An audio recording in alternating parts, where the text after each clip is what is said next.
आने वाले एपिसोड में कहानी एक ऐसे धमाकेदार मोड़ पर पहुंचने वाली है जिसे देखकर हर कोई दंग रह जाएगा।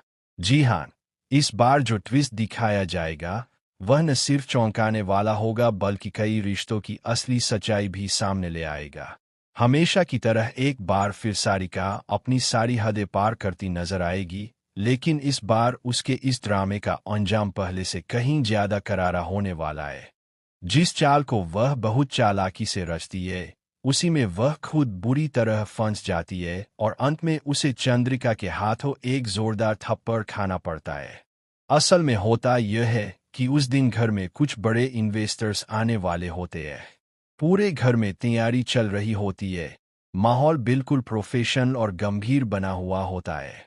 हर कोई चाहता है कि इन्वेस्टर्स के सामने घर की इज्जत और रुतबा बना रहे, लेकिन इसी मौके को सारिका अपने फायदे के लिए इस्तेमाल करने की प्लानिंग कर लेती है।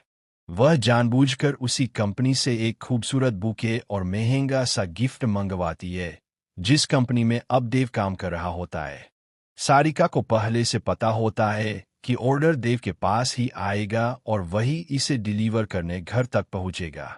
कुछ ही देर में दरवाजे की घंटी बजती है। बाहर देव खड़ा होता है, हाथ में बुके और गिफ्ट लेकर। जैसे ही वह अंदर आता है, सारिका बड़ी मासूमियत दिखाते हुए उससे गिफ्ट ले लेती है और बिना कोई पैसे दिए सीधे घर के अंदर चली जाती है। पहले तो देव को समझ ही नहीं आता कि क्या हुआ, लेकिन जब उसे एहसास होता है कि पैसे नहीं मिले हैं, तो वह घबरा जाता है। उसके चेहरे पर डर साफ नजर आने लगता है। वह बार बार दरवाजे के पास खड़े होकर आवाज लगाता है, मैम प्लीज पैसे दे दीजिए।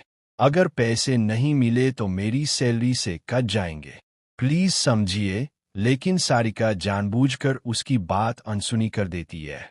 देव की मजबूरी बढ़ती जाती है। मजबूर होकर वह उसके पीछे पीछे घर के अंदर आ जाता है। जैसे ही वह अंदर पहुंचता है, तभी वहां बैठे इन्वेस्टर्स की नजर उस पर पड़ जाती है। अगले ही पल पूरा माहौल सन रह जाता है। इन्वेस्टर्स हैरानी से देव को देखते हुए कहते हैं, देव सर, आप यहाँ? यह सुनते ही वहां मौजूद हर इंसान शॉक रह जाता है। देव खुद भी कुछ समझ नहीं पाता कि आखिर ये सब उसके साथ क्यों हो रहा है। उसकी नजरें झुक जाती है और वह खुद कि ऑर्डर देव के पास ही आएगा और वही इसे डिलीवर करने घर तक पहुंचेगा। कुछ ही देर में दरवाजे की घंटी बजती है। बाहर देव खड़ा होता है, हाथ में बुके और गिफ्ट लेकर। जैसे ही वह अंदर आता है, सारिका बड़ी मासूमियत दिखाते हुए उससे गिफ्ट ले लेती है और बिना कोई पैसे दिए